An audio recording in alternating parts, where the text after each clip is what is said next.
Olá, eu sou a Lenora e você está no canal Diários Esquecidos. Hoje eu vou contar para vocês um conto de terror de Cauê Costa.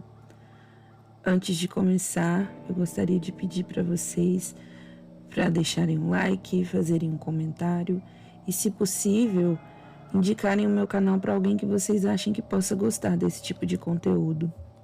Se você está me ouvindo nas plataformas de streaming, eu gostaria de pedir para se inscreverem no meu canal do YouTube, pois isso me ajudaria bastante. Bem, vamos lá? A Casa da Rua Penn, de Cauê Costa. Sim, Christopher, eu sei. Você já me falou isso 1 milhão de vezes. Toda vez que passamos nessa rua, você aponta para essa casa e conta a história dos seus avós que moraram aqui. Essas foram as palavras de Júlia, logo após seu namorado tentar lhe contar a arrepiante história de sua família. Desciam a Rua Penn em uma tranquila caminhada no fim da tarde de um sábado agradável de agosto. Namoravam há menos de 1 ano, após se conhecerem em um clube de leitura local. Júlia, uma mulher de 21 anos, encarava o homem charmoso de 23 que estava sentado exatamente de frente para ela no meio do círculo de leitores, todos com suas respectivas edições de O Iluminado nas mãos, inclusive os dois. Ambos eram bem-humorados, por isso, Christopher não ficou chateado com a indelicadeza da namorada. Então já sabe o final da história, disse ele por fim sorrindo. Impossível não saber, ela retrucou áspera. Ele parou, fazendo-a parar também. Estavam de mãos dadas logo à frente da casa. O quê? Ela perguntou, franzindo a testa.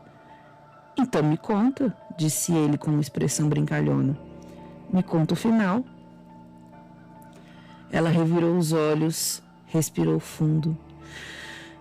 Tudo estava indo bem naquele dia. Tudo bem, até ele decidir começar com isso. Haviam acordado cedo para tomar café da manhã juntos em uma cafeteria no centro da cidade. Depois do almoço, passearam pelo parque de mãos dadas, cogitando fazer um piquenique, mas isso teria que ser planejado antes. Passaram no shopping, que ficava no caminho para casa, e compraram mantimentos para virar a noite assistindo séries. E agora, no fim da tarde, passeavam pelo bairro para relaxar a mente. Ideia dele, claro. Ela não aguentava mais andar por aí o dia todo, mas ele a convenceu, prometendo que teria uma surpresa caso ela fosse.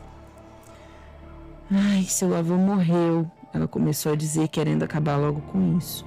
Morreu enquanto dormia, e justo nessa noite, por algum motivo, sua avó decidiu dormir na sala. E quando chegou no quarto na manhã seguinte, ele havia morrido. Depois disso tudo, ela resolveu voltar para o interior e, aparentemente, sem razão alguma, se afastou de toda a família. Nossa, quantas vezes eu te contei isso? Ele perguntou, abrindo um sorriso fofo. Mas agora, por algum motivo, estava mais para detestável. Júlia encarou os olhos do namorado, forçando ainda mais a testa. Sentia algo estranho. Algo estava errado, mas não tinha certeza. Sempre que seu namorado entrava no assunto dos avós, parecia diferente, como uma segunda personalidade que surgia. Ficava obcecado e, naquele momento, sentia querer deixá-lo ali, sem mais nem menos. Mas dessa vez é diferente, meu amor, ele continuou, contendo um pouco o riso. Dessa vez tem um motivo. Ele se aproximou um pouco mais. Sei como é ouvir isso o tempo todo. Eu ouço essa história em toda reunião de família desde que isso tudo aconteceu. Ouço toda vez, mesmo sendo de certa forma o mais envolvido.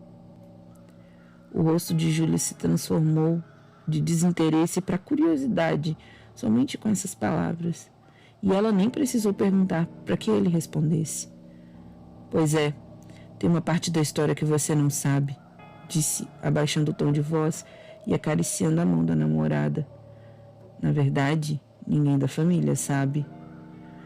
Júlia, que já não estava com a testa franzida, se sentiu mal após perceber como aquilo parecia ter um peso para o seu namorado e que até então ela não dava muita importância. Porém, não era só isso. Outra coisa também havia acontecido, algo a deixar estressada de repente ao descer por aquela rua. Talvez fosse porque estava perto de menstruar, ela pensava, mas não fazia sentido. Tudo estava bem o dia todo, porque só agora, nesse momento e lugar especificamente, parecia ter algo estranho acontecendo. Um interesse genuíno surgiu em seu rosto. Abraçou o namorado, pulando em seus braços repentinamente e beijou-o na boca.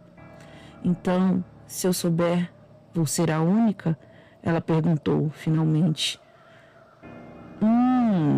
Afirmou ele, retribuindo o beijo. Mas se terminar comigo, vou ter que matá-la. Os pombinhos riram, se abraçaram e se beijaram por alguns minutos, conversando baixinho entre eles e esquecendo a casa por um momento.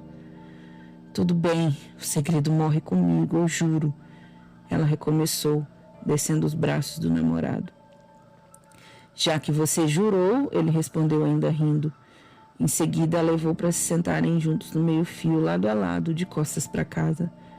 Mas, amor, disse ela, por que não contou para sua família? Ele encarou apaixonadamente seus olhos e ajeitou seu cabelo para trás da orelha em um movimento romântico como sempre era. Virou-se novamente para frente e suspirou, relaxando os ombros e olhando para baixo. Porque minha avó me fez prometer, disse por fim.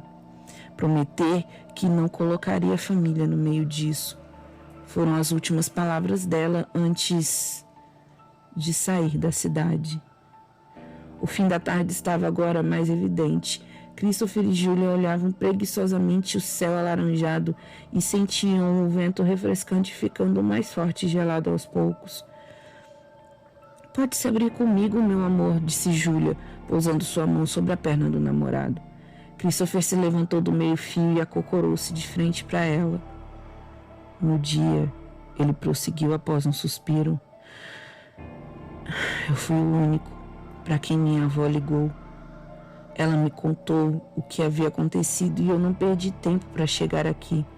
Literalmente aqui, nesta casa. Ainda me lembro de tudo nitidamente.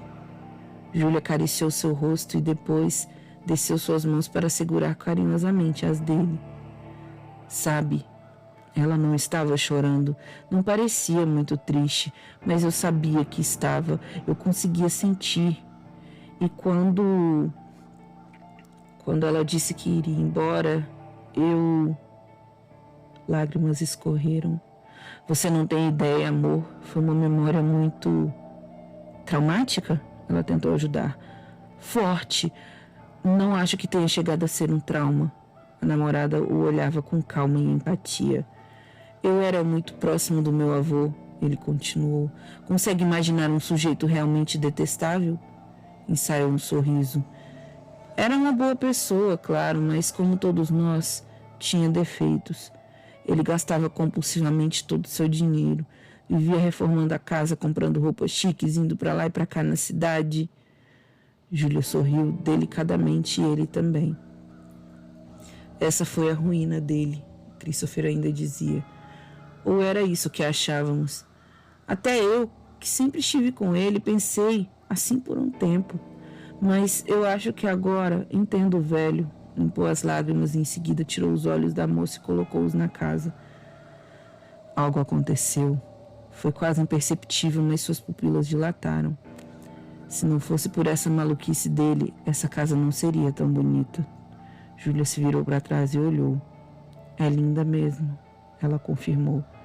De fato, era belíssima. As paredes da frente tinham um tom de marrom café expresso, o piso era liso e acinzentado, e em ambos os dois andares, as janelas de formato retangular em pé, com as bordas pretas, não deixavam o interior ser tão escuro. Do lado de dentro, sem dúvida, era ainda mais bonito. Christopher podia imaginar os cômodos, a escada de madeira clara que subia em leque, as portas duplas que davam para a varanda, as estátuas caras que o avô comprara, o jardim de inverno com todas as plantas, os móveis. Vamos nos mudar para cá, afirmou ele repentinamente. O quê? Indagou Júlia, se virando de volta para ele com um olhar confuso. Vamos nos mudar o mais rápido possível. Mas por que isso do nada? Não foi do nada, meu bem. Eu venho pensando nisso já faz um tempo. E por que não falou comigo? Estou falando agora. Mas, Christopher, imagine só, eu e você nessa casa, deixando-a cada vez mais bonita, decorando e redecorando. Não sei, amor, não sei se gosto da ideia de morar em uma casa onde alguém já morreu. Ah, pelo amor de Deus, disse ele arrogantemente, enquanto se levantava. Júlia o olhou confusa e, se sentindo atacada, levantou-se também tão rápido quanto ele. Como é? Disse ela. A raiva estava voltando, trazendo também à tona todos os defeitos daquele fedelho.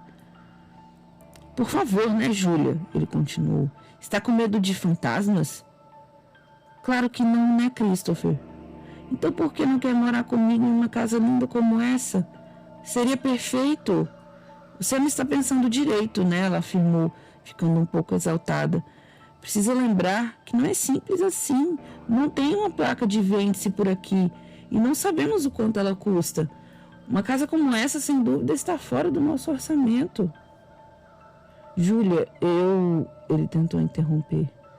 E outra, eu não estou com medo de fantasmas, simplesmente não gosto da ideia de me mudar aleatoriamente para uma casa onde alguém morreu enquanto dormia. Tudo isso porque um homem que eu pensava ser o amor da minha vida, até o momento, simplesmente não consegue esquecer a porra do passado. Christopher sentiu-se irritado, um sentimento não familiar para ele. Então, como última tentativa, buscou se acalmar e aproximar-se da mulher. Talvez a ocitocina os ajudasse com o estresse. Meu bem, ele começou calmo e pausadamente. Essa casa é minha por direito. Sua por direito? De onde você tirou isso? Ela estava começando a aumentar a voz e isso irritava ainda mais. Desde quando você quer tanto essa casa e por quê? Ele respirou fundo. Eu venho nessa casa desde os meus 5 anos de idade. Eu biquei em cada canto. Eu conheço cada centímetro quadrado desse lugar. Eu era o favorito do meu avô entre todos. Ele gostava mais de mim do que da minha avó. Estava a menos de 30 centímetros dela. Seu rosto transmitia uma espécie de obsessão. Se fosse para casa ficar com alguém, com quem você acha que seria? Christopher, qual o seu problema? Ele respirou ainda mais fundo. Júlia, por que você acha que eu fui o primeiro a saber? Por que acha que minha avó entrou em contato comigo depois que sumiu? Um rosto de maluco. Júlia deu uns passos para trás e franziu a testa novamente, mas dessa vez não era de raiva, era medo. Por quê? Perguntou ela, esperando qualquer resposta. Porém, ouviu a única frase da qual não estava preparada. Porque meu avô mandou. O quê? Um sentimento de pavor e negação a atingiu.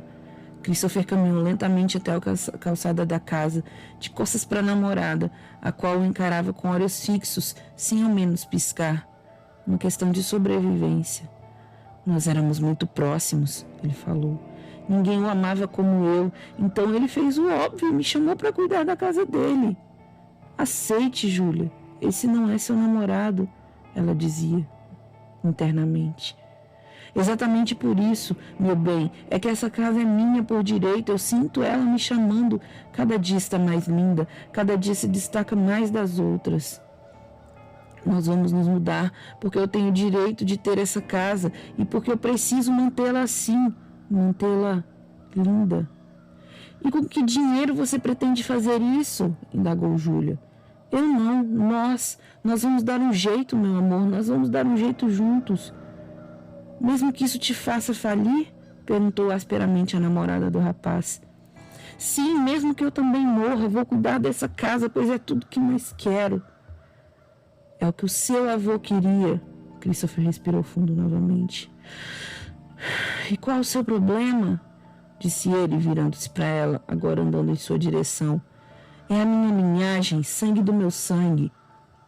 A mulher estava assustada. A noite já estava caindo. Via aquele homem que cerca de 20 minutos atrás chamava de namorado, andando em sua direção. A escuridão tampava algumas partes do rosto, deixando-o intimidador, maníaco, possuído. Sem dúvida alguma, não era o mesmo que conhecera. Amor, ele continuou, tentando voltar a ser gentil. Achei que você gostaria da surpresa. Que surpresa? Retrucou ela. O medo intensificara sua raiva. Me mostrar que na verdade você é louco? A casa, disse ele seco. Eu já comprei a casa. Repentinamente, Júlia parecia perder todo o medo que sentia. Os dois estavam juntando dinheiro por meses para seus planos como casal. E agora ele provavelmente gastara tudo com essa maldita casa. Essa era a surpresa? Você fez o quê? Ela gritou, dando alguns passos à frente. Qual a porra do seu problema, seu imbecil? Cala a boca! Ele gritou, dessa vez muito mais alto que ela. A mulher havia regalado os olhos e se calado instantaneamente, voltando a dar alguns passos para trás. Não tinha mais dúvida de que algo estava errado. Seu namorado era gentil e doce, o homem mais carinhoso que ela já conhecera, e agora ele parecia outra pessoa, tipo aqueles brutamontes que não conseguem ouvir um não. Parecia louco. Eu pensei, ele continuou andando na direção da mulher que agora se tornara uma estátua, que você ficaria feliz com a surpresa. Pensei que gostaria, por isso te chamei para dar uma volta nesse bairro. Achei que ficaria do meu lado e me apoiaria independentemente de qualquer decisão que eu tomasse. Ficava cada vez mais próximo, mas aparentemente eu estava errado. Me enganei, porque você é igual a ela. Droga, Júlia, está em pânico? Por que não corre? Pensou a moça. Ela, quem? Arranjou forças para perguntar, quase gaguejando. Ele estava agora muito próximo dela, como nos dias felizes em que se beijavam com amor, como há 20 minutos atrás. Aquela velha maldita não pensava do mesmo jeito que eu. Sua voz, Júlia notara, tinha mudado. Estava rouca. Vivia dizendo que devíamos ter voltado para o interior, mas eu gostava daqui. Mais perto, mais perto. E depois que eu morri, ela ficou louca para se livrar da casa e sair da cidade. O que você... Ela precisava morrer. Repentinamente, as forças voltaram para Júlia e a moça apavorada sentiu seus pés se movendo para poder correr. E tentou, mas Christopher, se aquilo realmente fosse Christopher, a agarrou pelo braço e puxou. Precisava morrer porque não pensava como eu, não pensava em mim. Me deixe em paz, socorro! E pelo visto você também não. Me solta, seu louco! Não, Lourdes, você não vai me tirar da minha casa. Em seus momentos finais, Júlia notou que a casa estava com a luz acesa do lado de dentro, iluminando apenas a janela que dava para frente. Uma figura magra e alta espiava a rua por ela, empurrando gentilmente a cortina para o lado direito. Tinha certeza de que vira essa coisa acenar para o que pareciam ser milésimos de segundos. Foi então que se deu conta de que estava acontecendo. Tudo se passava muito rápido, mas conseguia ver o mundo em câmera lenta. Christopher, seu namorado, lindo como no dia em que se conheceram, mas diferente do que sempre fora, empurrava para o meio da rua com um dos braços. Ao olhar para sua direita, viu uma luz forte, tão forte que se imaginou nos degraus do paraíso como Jesus Cristo abrindo pessoalmente as portas para que ela pudesse entrar. Contudo, eram apenas faróis. 2 faróis fortes que, sem dúvida alguma, viram o rosto do namorado assassino. Ele seria pego. E isso trazia alívio não só para ela, como também para alguma parte dele lá no fundo. O corpo dela voou por 5 metros antes de se chocar com o chão. No capô do carro, e onde houve o impacto, havia sangue fresco. Mas o motorista provavelmente estava em um dia ruim, pois não quis se intrometer na vida alheia. Acelerou o carro e dobrou a esquina tão rápido quanto apareceu. O corpo da jovem foi deixado para os curiosos de plantão que talvez tenham escutado a batida, ou talvez não. Christopher virou-se lentamente, como se acabasse de jogar uma latinha de refrigerante na rua, sem preocupação alguma. Foi em direção à casa, passou pelo portão e entrou. Após abrir a porta, os gatos que passeavam pelos muros provavelmente foram os únicos a ouvir algo como: "Olá, vovô." Eu voltei. Fim. Espero que vocês tenham gostado. E é isso. Obrigada e tchau, tchau.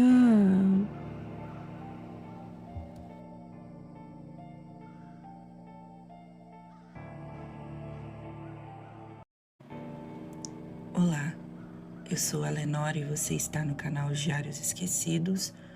Hoje eu vou contar para vocês mais um conto de terror do Maicon Guedes. Antes de começar, eu gostaria de pedir para você deixar seu like, fazer um comentário e, se possível, indicar o meu canal para alguém que você acha que possa gostar desse tipo de conteúdo. Se você estiver me ouvindo nas plataformas de streaming, eu peço, por favor, para que se inscreva no meu canal, isso me ajudaria muito. E todas as informações acerca da fonte do conto estarão, como sempre, na descrição do vídeo. Bem, vamos lá? Névoa no funeral, por Maicon Guedes. Sobrevivi ao incidente em Franco da Rocha, um evento bizarro que começou na salinha de um velório. O que vou relatar aconteceu há pouco mais de uma década, mas eu ainda me lembro perfeitamente do maldito cheiro de vela que avançava para dentro de minhas narinas. Lembro de como meu corpo estremecia de pavor e nas noites mais frias, quando o vento uiva sua nefasta sinfonia em minha janela, eu posso ouvir os gritos de desespero das pessoas que estavam naquele velório. E mais, na escuridão do meu quarto. Oh, maldição! Ainda posso ouvir os gemidos dos seres infernais que vieram com a névoa naquele fatídico dia. Estávamos no velório do tio Afonso e na salinha ao lado, outro velório acontecia simultaneamente. E pasmem, o corpo que estava sendo velado na outra sala era o que sobrou da amante do tio Afonso. Eles mantinham um caso às escondidas, voltavam de um motel no meio da noite e sofreram um grave acidente de carro. O tio Afonso lutou por sua vida até o hospital, mas não resistiu. Já sua amante morreu no local, prensada por um carro forte. Nas palavras de alguns transeuntes, a visão de boa parte de seu corpo entre as ferragens era idêntico a um acervo de carne moída expelido pelo aço triturante de um açougue. Todavia, os responsáveis pelo manejo do corpo fizeram um ótimo trabalho antes de colocá-la no caixão, mantendo seu busto quase intacto, apesar do rosto parcialmente danificado, e a parte inferior de seu corpo, a mais agredida no acidente, exigia um minucioso trabalho para que aquele quebra-cabeça de carne e osso fosse montado. E apesar da aparência disforme e esquelética que a amante se encontrava, puderam manter o caixão aberto durante o velório, cobrindo a deformidade inferior do corpo com lindas flores brancas. A tristeza era visível no rosto de todos. A melancolia era quase palpável entre as quatro paredes do velório. O ar fúnebre, que nos cobria como um lençol, penetrando em nossa pele como um abraço depressivo, percorria o corredor que dava acesso ao lado de fora. E lá fora, a melancolia também se manifestava, na estreita rua de terra, permeada pelas lamentosas árvores secas do inverno e também no grande portão enferrujado que servia de pouso para alguns corvos. Do outro lado da rua de terra, rente à entrada do velório, se encontrava um muro repleto de lodo, muro esse que dividia o lado de cá, as duas salinhas do velório, e do lado de lá, lápides, covas e jazigos. Aquele foi um dia triste para muitos, 2 velórios, 2 famílias desoladas, 2 vidas que se foram. O carro fúnebre que trouxe o cadáver do meu tio e de sua amante estacionava novamente, com mais um defunto que, em breve, substituiria o lugar do meu tio Afonso assim que seu velório acabasse. Carros e mais carros chegavam, trazendo os familiares do próximo morto, que seria velado naquela salinha. Do lado de fora, uma família desconhecida para nós, compartilhando do mesmo sentimento lastimável, aguardavam enquanto nos despedíamos do tio Afonso, para que mais tarde eles também pudessem se despedir do seu ente querido, agora falecido. Não bastassem os 2 velórios, mas o terceiro que se iniciaria em breve, da família que aguardava lá fora, recebemos notícias de que mais tarde o carro funerário partiria em busca de um novo morto. Bem afortunada era a morte naquela fria tarde de domingo. Fomos notificados de que em 15 minutos o caixão do meu tio e o de sua amante deveriam ser fechados para seguir caminho entre as lápides. Entre choros e lamentos nos aproximamos do tio Afonso para um último adeus. Inclusive minha tia que, deixando o rancor de lado, despedia-se de seu infiel defunto com um beijo na testa, aos prantos. O mesmo acontecia no velório da defunta amante na sala ao lado. Fui o último a me aproximar do caixão para me despedir daquele corpo enrijecido, de coloração de cera velha, deplorável livor mortis.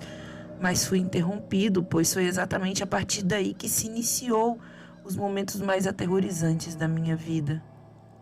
Alguém invade a sala do velório, um homem barbudo, de olhos arregalados, semblante assustado, tentava dizer algo, mas faltava fôlego para se expressar. Com a mão no peito e esforçando-se para respirar, ele finalmente conseguiu pronunciar algumas palavras daquela boca seca e esbranquiçada. Dizia ele já rouco que eles estavam se aproximando. Tentamos acalmar aquele homem e pedimos para que ele se explicasse melhor, mas a única coisa que ele fazia era apontar o dedo trêmulo para o lado de fora, dizendo que eles estavam se aproximando e que deveríamos fazer silêncio. Fui buscar água para o homem, mas logo retornei, quando vi as pessoas que estavam do lado de fora esperando para velar o seu defunto, entrando ligeiramente pela estreita porta do velório, todos amontoados e desesperados. A salinha onde velávamos tio Afonso agora estava lotada. Eu, minha família, a da amante e as pessoas que estavam lá fora dividiam o mesmo espaço funesto. Apoiando firme a mão no caixão do meu tio, o motorista do carro funerário começou a falar. Ele retornou e eu pude ver com meus próprios olhos, disse o motorista do veículo fúnebre. Vi que a multidão corria para dentro do velório enquanto eu fumava meu cigarro no carro. Pensei que os barulhos vindos de trás do carro funerário eram das pessoas trombando em sua traseira, mas quando olhei no retrovisor, notei a tampa do caixão se movendo. O mesmo caixão que me acompanhou durante a viagem, com um morto dentro. Meu Deus, como isso é possível? Um senhor, aglomerado junto a nós, se manifestou. Você está dizendo que o meu filho está vivo? Meu filho? Você tem certeza? Preciso vê-lo. Ajudem-me a chegar ao carro funerário. Oh, graças ao bom Deus, meu filho querido abriu a tampa do caixão. Ele está vivo, gritava o senhorzinho enquanto tentava se movimentar, apoiado em sua bengala, dando pequenos passos bambos, acompanhado de sua sobrinha que o ajudava.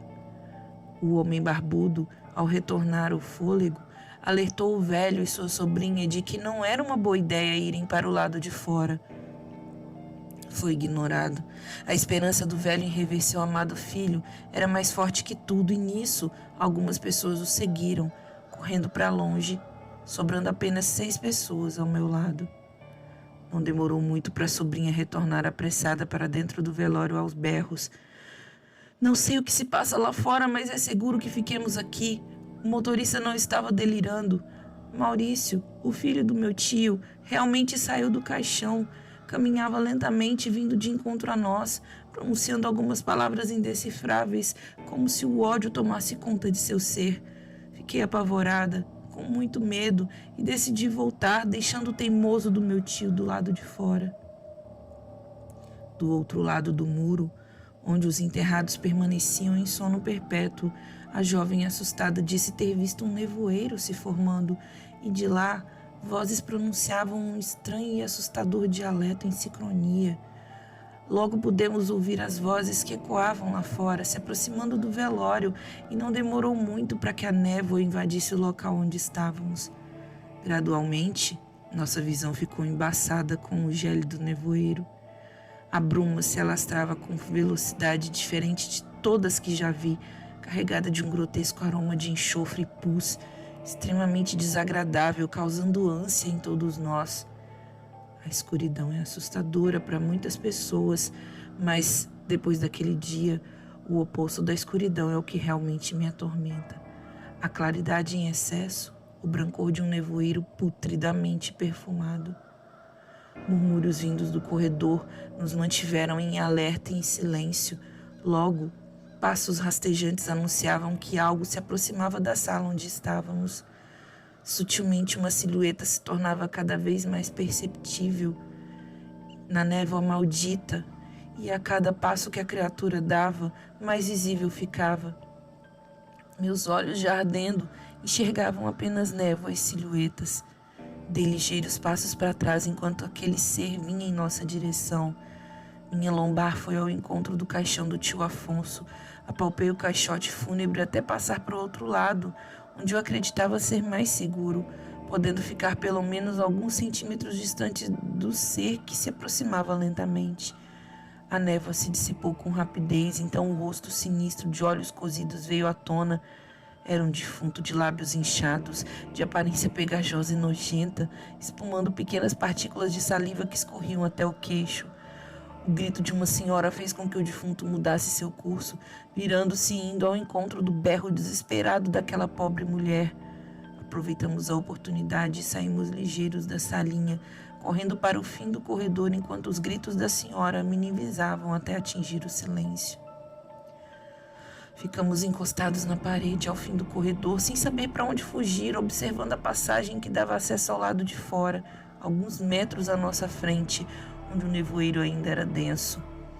Na metade do corredor, do lado esquerdo, estava a entrada para a salinha, onde jazia meu tio, e do lado direito, a entrada para a salinha da amante, lugar de onde veio um estrondo que nos assustou, e eu estava convicto de que o barulho foi causado pela queda de seu caixão. Oh, criatura bestial ressuscitada pela bruma de enxofre, sei que está acordada, maldita mulher, resmungava baixinho o homem ao meu lado. Após o estrondo, gemidos dolorosos se iniciaram de lá de dentro, e de tanto medo, nos esprememos na parede. Não havia escapatória. Conservamos o silêncio. Tentarei descrever a mórbida aparência da amante do meu tio. Bem devagar, ela saiu da salinha em direção ao corredor onde estávamos. Primeiro surgiu uma de suas mãos, horrorosa, semelhante a pequenos galhos secos, segurando com dificuldade uma vela já apagada. Então surge sua face maléfica, também de coloração de cera velha, escrota, com leves marcas de costura. Seus olhos estavam abertos, porém cinzentos como massa de cimento. A parte de trás da cabeça carecia do grisalho cabelo de palha. Então, seu tronco surge no corredor e a cada passo que a defunta seminua dava, sua camisola deslizava até o chão, deixando à mostra seu bizarro corpo nu, que se assemelhava a uma marionete destroçada, de andar desengonçado, tremendo os ombros como uma britadeira, e o pouco que sobrou de sua costela movia-se da forma mais estranha, para cima e para a esquerda, como se estivesse desencaixando aquele ser pútrido e remendado. A carcaça demoníaca se virou para nós e veio em nossa direção, lançando uma risada tenebrosa, deixando cair o pedaço de algodão que cobria sua boca. Eu não sabia distinguir se ela estava rindo, chorando ou gemendo de dor. Só sei que nunca mais ouvi algo tão assustador saindo da boca de alguém. O próprio monstro de Frankenstein se assustaria com aquela visão. Instintivamente, corri em direção à criatura e, ao me aproximar, joguei-me para o lado esquerdo, levando meu ombro a um impacto com a parede, conseguindo passar pela defunta sem ser pego. Parei mais à frente, ainda no corredor, fazendo sinal para que as outras pessoas viessem comigo. Foi quando eu percebi que meu tio Afonso estava sentado em seu caixão, fixando o olhar em mim, e o outro defunto estava imóvel no canto da parede. Ninguém teve coragem de fazer o que fiz. Continuaram se espremendo na parede enquanto o podre ser os encurralava. Eu não suportava mais a visão daquelas terríveis nádegas em movimento. Corri para fora do velório e notei o crepúsculo vespertino enquanto os gritos dos que ficaram lá dentro entoavam em agonia. A névoa ainda era presente em alguns pontos do lado de fora. onde algumas silhuetas de mortos ressuscitados perambulavam, e do outro lado do muro ainda era possível ouvir as vozes demoníacas. Entrei no carro funerário e pisei no acelerador. Enquanto dirigia, notava muitas velas acesas espalhadas pela estrada. Peguei um atalho numa ruazinha que cortava o cemitério entre algumas lápides, e por essa rua, da janela, eu podia ver, com um pouco de dificuldade por conta da sutil névoa, diversos corvos se aglomerando nas cruzes de cimento e sobrevoando alguns defuntos ambulantes. Eu podia enxergar a terra das covas movimentando-se, de onde mais alguns seres sinistros despertariam, e por todo canto pessoas clamavam por socorro. Logo eu estava longe daquele lugar, seguindo a estrada que dava acesso à saída daquela cidade macabra. Desde então, nunca retornei, e este é apenas um dos relatos dos muitos sobreviventes de Franco da Rocha. E sim, existem muitos outros casos assustadores de pessoas que estiveram face a face com o mal. Agora, já passa da meia-noite e, como de costume, deito minha cabeça no travesseiro para tentar dormir. Enquanto o sono não chega, permaneço mais uma vez, como todas as noites dos últimos 13 anos, observando o ser nu que caminha no corredor do meu quarto, carregando sua vela fumacenta, me observando até que eu apague de sono, quando, na verdade, ela espera que eu apague de vez para me carregar, sabe-se lá para qual inferno de onde ela veio. Fim. Bom, espero que vocês tenham gostado. As histórias do Michael sempre são muito boas, né? Eu gosto bastante. E é isso.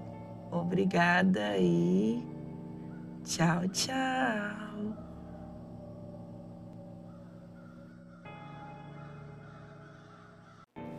Olá, eu sou a Lenora e você está no canal Diários Esquecidos. Hoje eu vou contar para vocês um conto clássico de terror. Antes de começar, eu gostaria de pedir, por favor, para vocês deixarem seu like, fazerem um comentário e, se possível, indicarem o meu canal para alguém que vocês pensem que possa gostar desse tipo de conteúdo. Se você está me ouvindo nas plataformas de podcast, eu gostaria de pedir, por favor, vocês se inscreverem no meu canal do YouTube. Eu já estou quase alcançando 1000 inscritos e isso me ajudaria bastante também. Bem, vamos lá? O Flautista de Hamelin, ou O Hipnotizador de Ratos, de Prosper Mérimée. Há muitos anos, a população de Hamelin foi atormentada por uma inumerável multidão de ratos que vinha do norte, em bandos tão cerrados que a terra estava toda coberta deles. Um carroceiro não ousaria com a sua carroça e os seus cavalos passar por um caminho por onde esses animais desfilassem. Tudo era rapidamente devorado por eles, e numa granja, esses ratos tinham menos trabalho de comer 1 tonelada de trigo do que eu de beber um copo de vinho. Ratoeiras, armadilhas, venenos eram inúteis. Mandaram vir de Bremen um navio carregado com 1.100 gatos, mas nada disso serviu. Por 1.000 que matavam, 10.000 surgiam, e mais esfaimados que os primeiros. Numa palavra, se não achasse um remédio para esse flagelo, nenhum grão de trigo restaria em Hamelin e todos os habitantes morreriam de fome. Eis, porém, que numa certa sexta-feira se apresenta diante do burgomestre da cidade um homem alto, trigueiro, de grandes olhos, boca fendida até as orelhas, trajando um gibão vermelho com um chapéu pontudo, calções guarnecidos de fitas, meias compridas cor de cinza e sapatos de fivela cor de fogo. Trazia a tiracolo um saquinho de couro. Parece-me que estou ainda a vê-lo. Ofereceu-se ao burgomestre para, mediante paga de 100 ducados, livrar a cidade do flagelo que a assolava. O leitor bem pode imaginar que o burgomestre e os burgueses logo consentiram em aceitar o negócio. Imediatamente, o estrangeiro tirou de seu saquinho uma flauta de bronze e, tendo-se posto no meio da praça do mercado, de costas, note bem o leitor, para a igreja que ali estava, começou a tocar uma área tão estranha e tal como jamais um flautista alemão houvera tocado. Eis que, ouvindo essa área, de todos os celeiros, de todos os buracos de parede, de todos os forros das habitações e dos tetos, ratos e ratazanas, às centenas e aos milhares, acorreram a ele.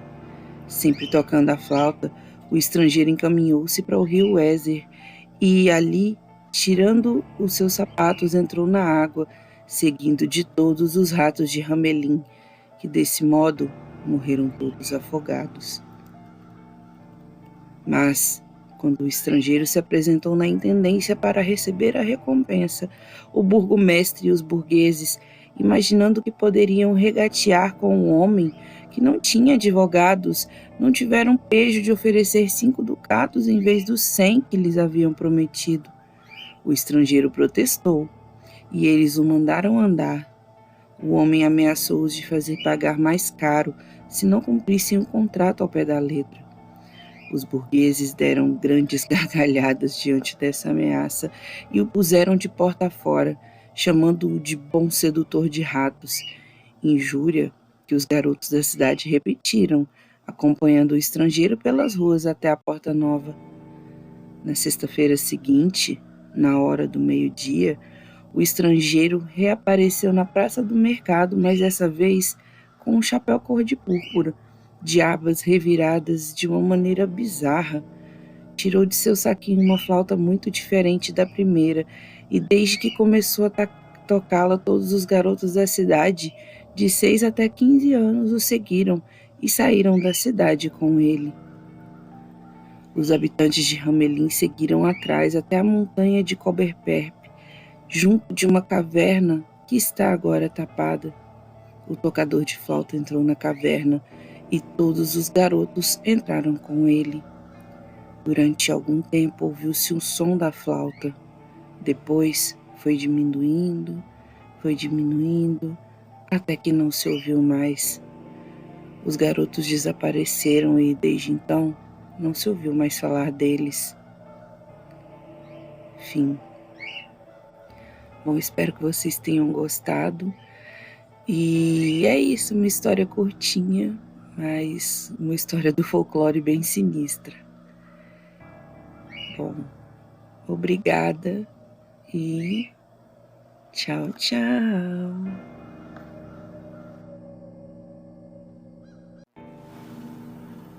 Olá, eu sou a Lenora e você está no canal Diários Esquecidos. Hoje eu vou contar para vocês uma creepypasta. Antes de começar, eu gostaria de pedir, por favor, para você deixar o seu like, fazer um comentário e, se possível, indicar o meu vídeo a alguém que você pense que possa gostar desse tipo de conteúdo.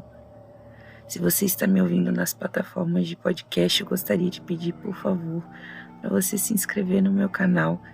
Já somos quase 1000 inscritos. Todas as informações acerca da fonte dessa creepypasta estarão, como sempre, na descrição do vídeo.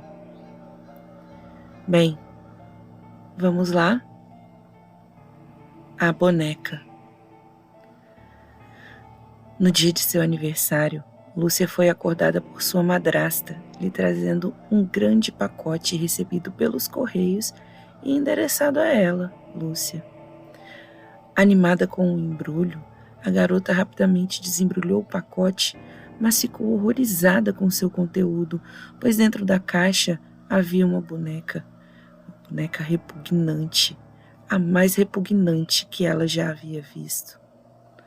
A boneca era velha, completamente careca, com a pele rachada e coberta de poeira, mas o pior de tudo era a boca do brinquedo, que apresentava dentes longos e afiados como se fossem as presas de um animal. Com um calafrio percorrendo seu corpo, a criança atirou a boneca no chão em direção a um canto. No mesmo instante, sua madrasta lhe chamou a atenção, dizendo que alguém deveria ter tido trabalho para lhe enviar essa boneca antiga e, por isso, ela deveria se sentir agradecida. Lúcia tentou protestar, mas sua madrasta não quis ouvi-la e forçou-a a continuar com a boneca, se recusando a jogar o brinquedo fora. Para não contrariar sua madrasta, a criança enfiou a boneca em um armário embaixo da escada, bem atrás de uma pilha de sapatos onde ela não precisaria olhar para aquela coisa feia. Passadas algumas noites, Lúcia estava deitada na cama quando ouviu um barulho. Era um som estranho que ela não conseguia identificar. O barulho cessou e depois continuou por alguns minutos. Agora, ela conseguia perceber que o som era como se algo caminhasse com pequenos passos. Lúcia tremia em sua cama, incapaz de se mover. Ela dormia sempre com a porta aberta para aproveitar a luz que vinha do corredor, pois morria de medo do escuro. Logo, pareceu que ouvira uma voz sussurrando para ela lá do corredor. Lúcia, eu estou no 5º degrau. A criança, completamente apavorada, cobriu sua cabeça com cobertores e ficou tremendo de medo. Porém, os sons pararam subitamente. Naquela noite, Lúcia não conseguiu mais dormir e ficou embaixo das cobertas até o dia amanhecer, quando sua madrasta entrou no quarto para acordá-la. Lúcia contou o ocorrido para sua madrasta, que lhe explicou que tudo isso deveria ter sido um pesadelo. Mesmo assim, a criança implorou a sua madrasta para que deixasse jogar a boneca velha fora, mas ela insistiu que o brinquedo tinha sido um presente e ela deveria guardá-la. A madrasta dela ainda foi até o armário e lhe mostrou que o objeto estava no mesmo lugar de sempre. Contrariada, Lúcia passou a dizer a si mesma que tudo não tinha passado de um sonho. Naquela noite, Lúcia tentou ficar acordada o maior tempo possível, mas logo foi vencida pelo cansaço. Depois de um tempo, foi acordada por uma voz abafada que dizia: Lúcia, eu estou no 10º degrau.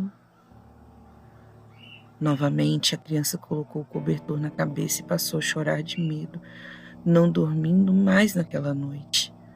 Como da outra vez, o som da voz acabou e ela não ouviu mais nada até o amanhecer. Na escola, Lúcia contou aos seus amigos sobre a boneca, porém todos riram e fizeram piadas sobre ela. A menina então calculou que se a boneca subia 5 degraus por noite, na próxima chegaria até o alto da escada e ficaria de frente para seu quarto. Apavorada, Lúcia decidiu dormir, com a porta de seu quarto fechada e com a luz acesa. Quando sua madrasta entrou no quarto para lhe dar boa noite, perguntou por que ela fechara a porta.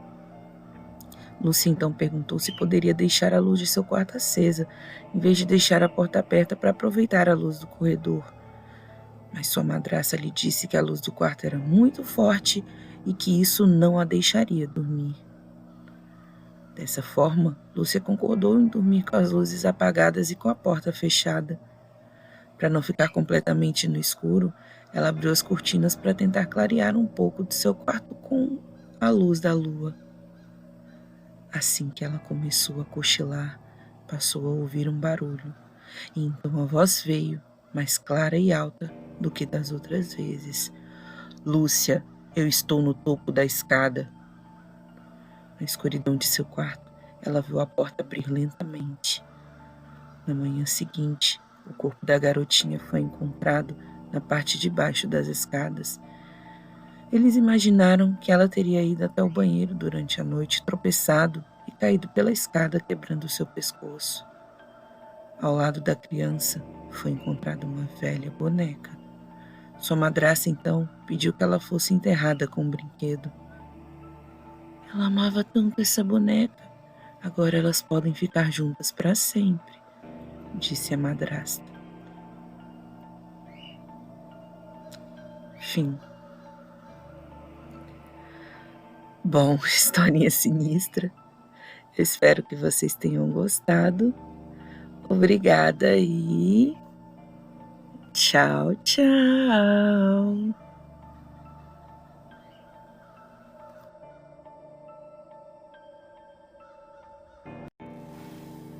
Olá, eu sou a Lenora e você está no canal Diários Esquecidos. Hoje eu vou contar para vocês uma creepypasta. Antes de começar, eu gostaria de pedir, por favor, para vocês deixarem um like, fazerem um comentário e, se possível, indicarem o meu canal para alguém que vocês pensem que possa gostar desse tipo de conteúdo. Se você está me ouvindo nas plataformas de podcast, eu gostaria de pedir para se inscrever no meu canal. É rapidinho e isso me ajudaria muito, já que estamos com quase 1000 inscritos. Todas as informações acerca da fonte do conto estarão na descrição do vídeo. Bem, vamos lá? O garoto que não acreditava em fantasmas. Arthur era um garoto de apenas 14 anos, porém acreditava ser muito mais corajoso que os outros de sua idade. Em todas as oportunidades possíveis, costumava bater no peito e dizer que não possuía nenhum medo e que fantasmas e coisas sobrenaturais não existiam. Como seus amigos não lhe davam muita atenção quando ele entrava nesses assuntos, ele tratou de propagar sua verdade na internet. Para isso, visitava todos os blogs, páginas do Facebook, vídeos do YouTube que tinham como tema o sobrenatural e fazia comentários dizendo o quanto era corajoso e que aquilo tudo era besteira.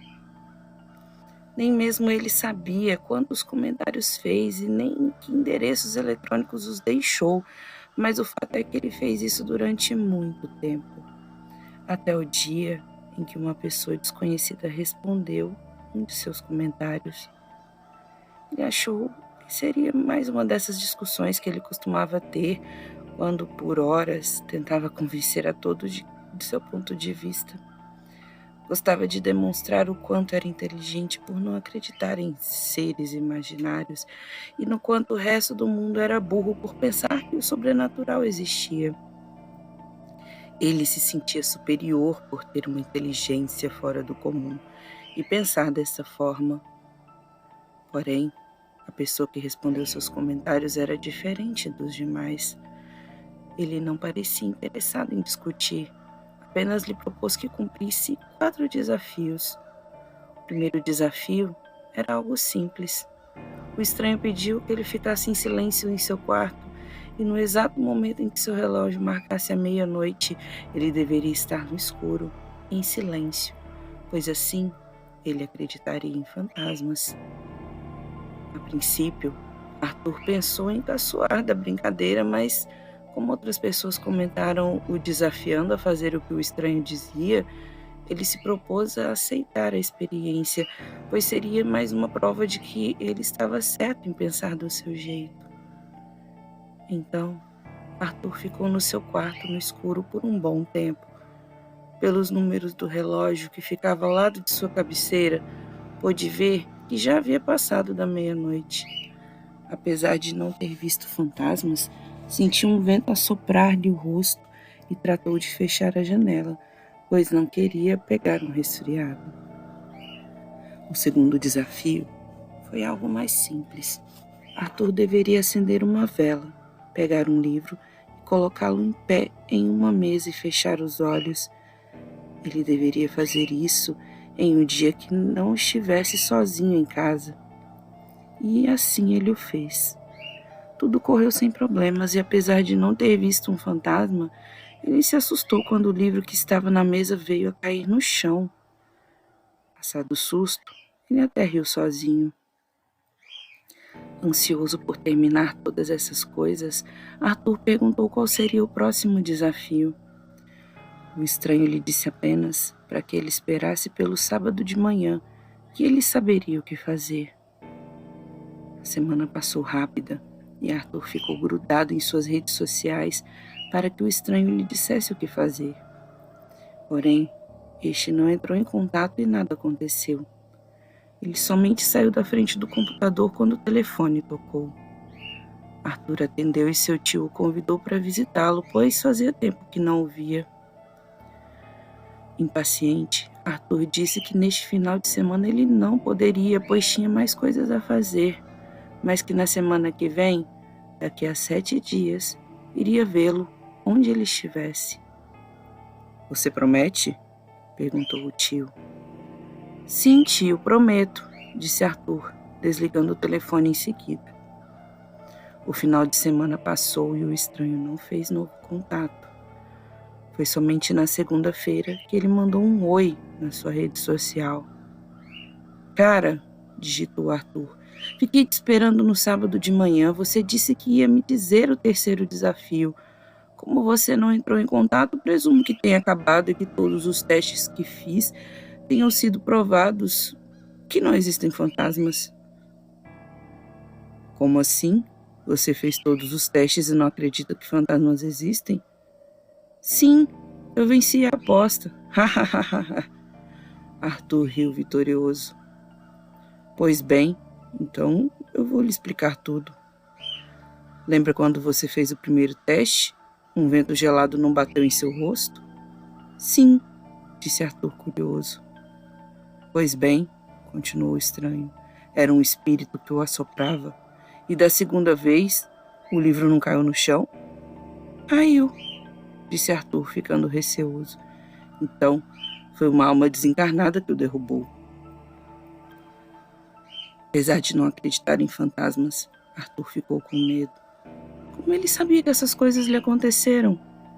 Ele não havia contado para ninguém. O que estava acontecendo? Não sei como você adivinhou essas coisas, Arthur digitou, mas não quero fazer o terceiro desafio. Não quer? Mas você já o fez, digitou o estranho. Como assim? Arthur perguntou desconfiado. O terceiro desafio era fazer você falar com um morto. E você o fez. Seu tio morreu na cama faz uns 10 dias e até agora está lá deitado. Sua alma estava triste e sozinha, mas depois que você fez sua promessa, ele se sentiu mais alegre. Nesse momento, a mãe de Arthur entrou chorando em seu quarto. Arthur ficou pálido e seu corpo todo começou a tremer. Ele sabia exatamente qual triste notícia sua mãe lhe daria e lembrou da sua promessa. Irei lhe ver, tio, onde quer que o senhor esteja. Fim. Bom, espero que vocês tenham gostado. E é isso. Obrigada e tchau, tchau.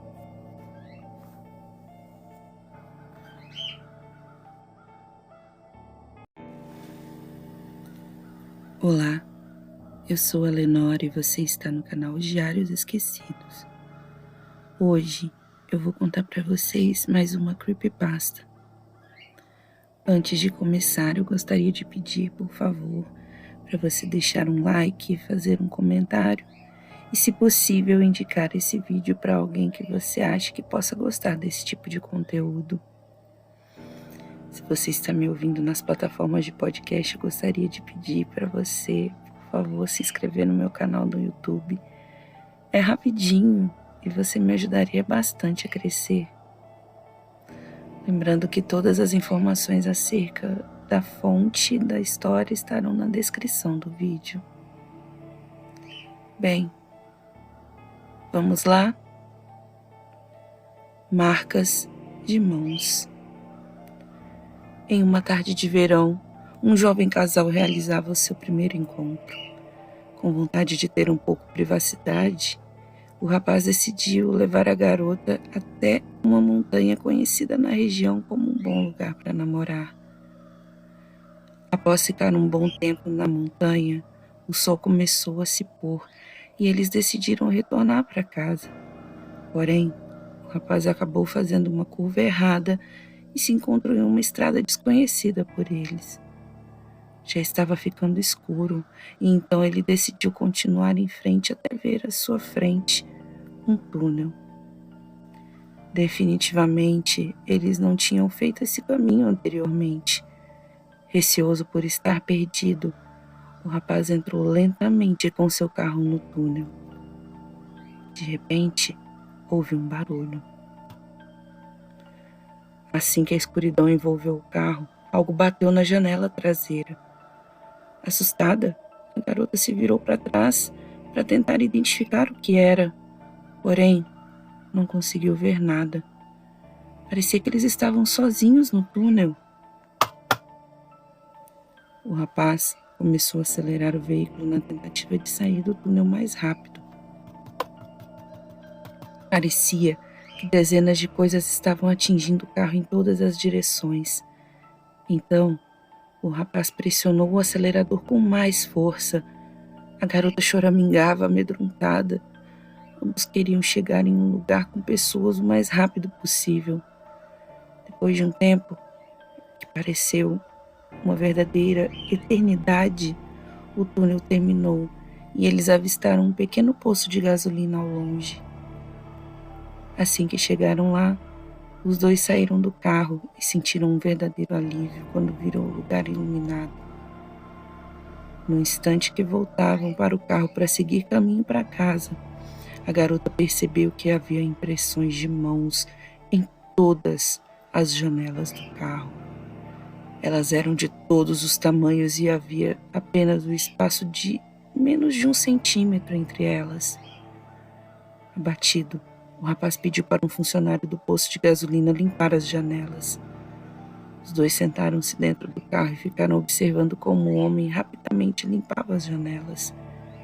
Enquanto ele jogava água e esfregava tudo, um calafrio de medo percorria o corpo dos jovens. O funcionário do posto continuava fazendo espuma, esfregando e jogando água, mas quando ele terminou de limpar todas as janelas, ele inclinou a cabeça para o lado, caminhou até a janela do motorista e bateu levemente. "Sinto muito", disse ele, "mas todas essas marcas de mãos estão do lado de dentro do carro." Fim. História bônus: O Fantasma da Estrada Assombrada. Esta não é uma história de terror, e sim um relato sobre um misterioso fantasma de uma jovem que costuma aparecer em uma estrada brasileira. Relatos de fantasmas em estradas são comuns em várias partes do Brasil. A maioria diz respeito às muitas vítimas do trânsito causadas por alta velocidade, estradas em péssimas condições de uso, imprudências e outros motivos. O fato é que viajar durante a noite pode ser aterrorizante, por diversos motivos. Certa noite, ouvi falar de uma história interessante. Há vários anos, uma garota jovem, de uns 20 anos, morava em uma cidade que era cortada por uma rodovia federal. O lado em que essa garota residia com a família ficava numa região mais rural, conhecida pelas grandes plantações de milho e feijão. Do outro lado da estrada ficava o centro da cidade, onde a vida noturna era desfrutada pelos jovens que se alternavam entre uma danceteria e um bar. Durante uma noite quente de verão, essa garota decidiu ir até a danceteria encontrar seus amigos. Para tanto, emprestou a moto de seu irmão e se dirigiu até o local quando um grave acidente aconteceu. Vindo de surpresa pela contramão, um caminhão em ultrapassagem bateu à frente com a garota, que morreu no mesmo instante. Dizem que seu corpo ficou muito machucado e que seu velório e sofrimento dos amigos e parentes tinha sido muito grande. Todos choravam a morte da garota de apenas 20 anos. Desde então, relatos de motoristas sobre uma garota que pedia carona na estrada começaram a acontecer. Segundo eles, os motoristas que paravam forneciam a carona e conversavam normalmente com a jovem. Porém, quando chegava perto da curva onde a garota havia morrido, ela dizia: "Foi bem aqui que morri." Dizendo isso, ela desaparecia em seguida. Todos os relatos, ela nunca conseguia passar daquela curva e seguir viagem. Uma vez, 2 senhoras em um carro seguiam viagem quando avistaram essa jovem moça pedindo carona. Simpáticas, elas pararam e acudiram a garota, que entrou no banco de trás. Assim que se aproximou da curva novamente, ela disse: "Foi nessa curva que eu morri." E inexplicavelmente desapareceu. As senhoras ficaram aterrorizadas. Como isso havia ocorrido? Perguntou uma à outra. Porém, ninguém sabia explicar. O que todos diziam é que ela queria prosseguir na estrada, mas não conseguia, pois no local onde havia ocorrido o acidente, não era permitido passar adiante. A família da garota, sabendo da história, ficou muito assustada. Não conseguiam entender o motivo dela não ter prosseguido na vida após a morte. Qual seria o motivo dela continuar presa à vida terrena? Seria o choque de morrer tão jovem que a impedia e prendia seu espírito e o impedia de dar continuidade em sua evolução? O real motivo ninguém sabe. Quando a jovem fantasma da curva aparece, dizem que até hoje ela pede carona. Será verdade ou mentira? Crendice popular?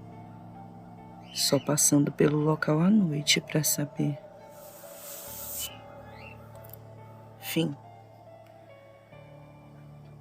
Bom, espero que vocês tenham gostado da história e do bônus. É isso.